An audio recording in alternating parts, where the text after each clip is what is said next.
Episode 11, Crawling in the Night.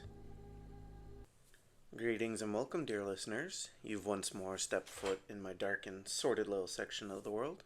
My name is Jessi, and I'm here to share tales of the creepy and the strange, encounters that everyday people find themselves in.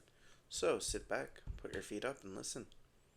Another record with a transcript that I found, albeit this one seems closer to giving us some answers. Maybe. Is this the investigator from the Yellow Pages? I should have asked at the door, but this is the address, and the door just opened when I knocked. It was a little spooky, actually.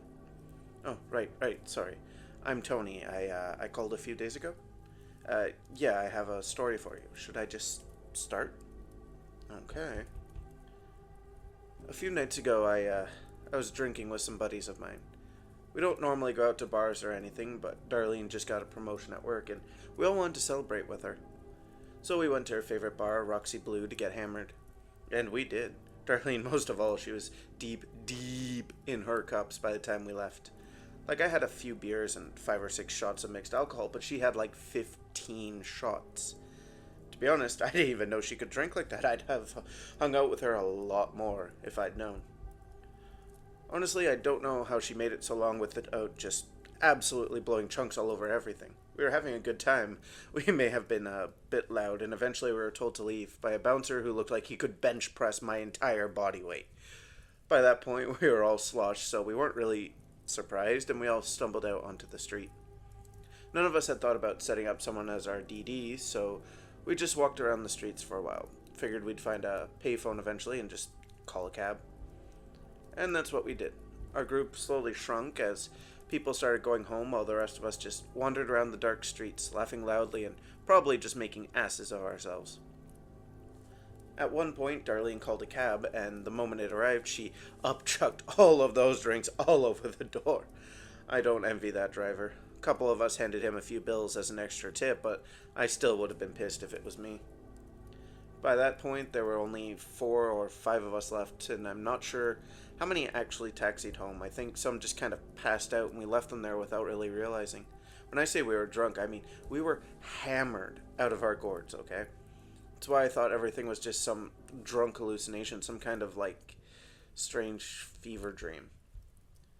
We turned into some alley, I'm not really sure why.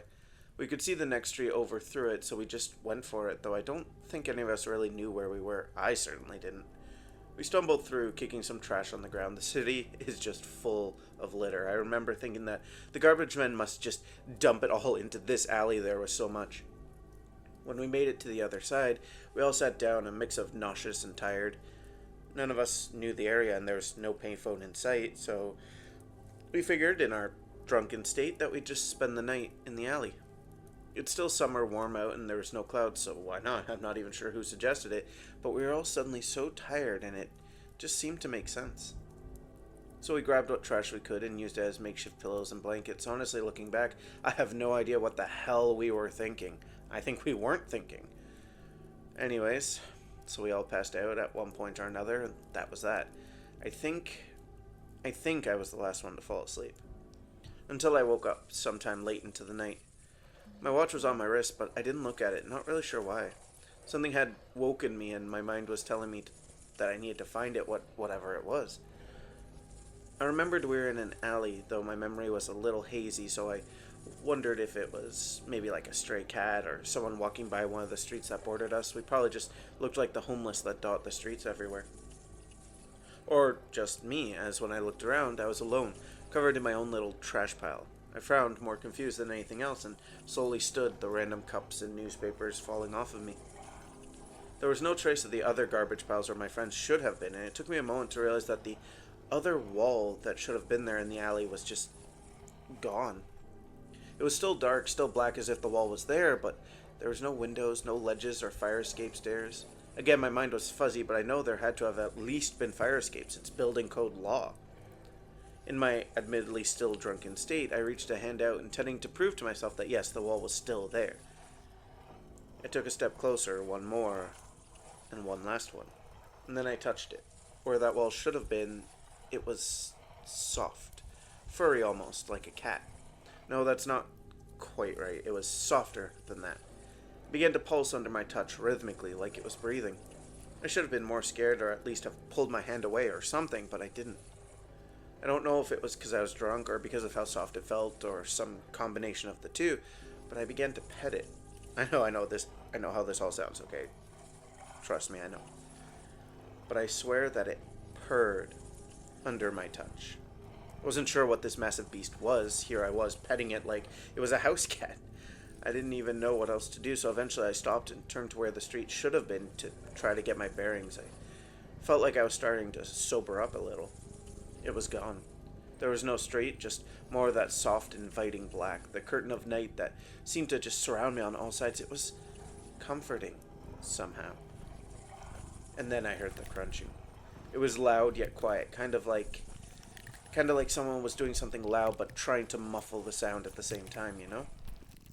It was a sick crunching. There was a liquid quality to the noise, like it was snapping something while simultaneously slurping it.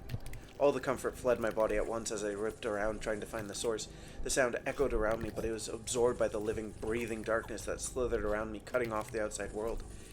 The slithering itself started to make noise, and the creature or creatures moved, and I could see the darkness slowly encircling me, the trail it made sounding like scales on rough stone. I could hardly breathe. I felt like the darkness was consuming everything, the very air around me, all other sounds, myself. I felt myself being drawn into it, my very soul being pulled into it, separate from my body. It got tighter, and the swirling got faster and faster, and soon all I could hear was the slithering scrape and whooshing of its trail. I fell to my knees, the very air being pulled from my lungs, spots and lights dancing in my vision before I blacked out. And when I came to, I was back in an alley. Impossible to know if it was the same alley, but the sun was rising. There was the trash pile on me and on my buddies, or at least where my buddies had been. There was 3 or 4 of us who'd gone in, maybe 5, but in the morning light, it was just me and one other. We looked at each other and just shrugged, figuring they'd just gone home sometime in the night. I barely even remembered the strange as hell dream. We staggered out and found a payphone. It was much easier in the daylight and with a semi-clear head, and called a cab for us both. Dropped him off first, then me. The cabbie stopped me as I left, told me to clean up my mess. I looked back and saw a small pile of black fur, soft to the touch. I scooped the pile into my hands and muttered an apology. I stared at it for a long while before I went to my apartment. The fur was long, almost like hair. I brought you some here. Anyways, I took a nap to sleep off the hangover and put aside all the strangeness and awoke to find the police knocking on my door.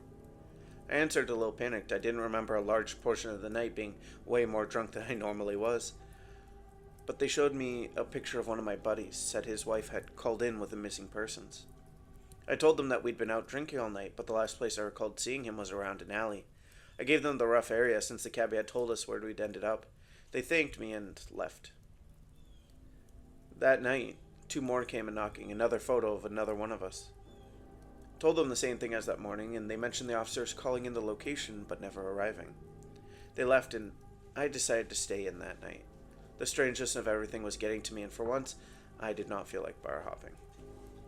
A dream came to me that night, a massive creature hunched over on itself, covered in black fur as long again as it was tall. Dark red eyes staring as it chopped down with that snapping, slurping sound from the night before. A pile of bones sat beneath it, a skull on top. The dead eyes stared at me, and I knew it was my buddy. I just knew it, like I could see somehow his face, despite the bones being picked clean. 3 other piles joined in, and at one point the 2 officers from that evening appeared, only to be grabbed by the thing's insanely long arms. Their necks snapped instantly. They didn't even scream.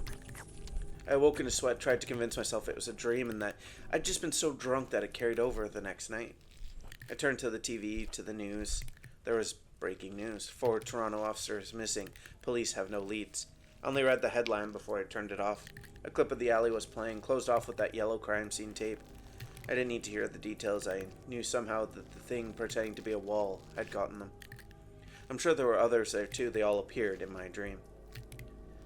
I've spent the last couple days looking through the yellow pages, hoping to find something, anything, that would be able to explain it. I've called some psychics, even a friend of mine who was raised Wicca. Then I happened on your listing. Strange and scary encounters, call here. Paranormal investigators. I figured you'd at least believe me, though I'm not sure. I believe me, to be honest. I find myself of 2 minds on this one, dear listeners. The first is obvious. The gentleman in question fully admits multiple times to being incredibly inebriated for an extended period of time, thus my mind immediately jumps to denial, despite myself. The second, though, well, a cursory Google search does show that a few years ago, 4 Toronto police officers went missing when investigating some missing persons who'd apparently been out drinking. The articles online posit that they were taken care of by some drug operation strongmen, but I find that to be reaching and weak as an argument. Whether it was this giant hairy thing or not, I don't know. Giant creatures are as much a staple in myths as even the gods. The 100-handed ones in Greek, the Nephilim in the Bible. Most scholars liken them to being representatives of issues that are simply too big for any one person or village or even government to deal with. I know not of any that sit in alleyways masquerading as walls to lure people in, nor any that resemble some kind of furred creature that purrs like a cat. And as seems to be a recurring question in all these sagas, why did they let this one go? It was clearly hungry, as at least 5 were taken by it, but why did it leave the original writer of this, assuming that it is indeed true, of course? And paranormal investigators in the Yellow Pages, are they the same ones from before? And I haven't seen a phone book in years, but are they still there, sitting in Toronto? Such a short saga, and yet so many questions. As ever, Dark Wanderers and staunch skeptics, thank you for listening, and let me know, did this one convince you? Are you a true believer of the dark, or one belonging to the realm of logic and science? And as always, let's cross that veil together.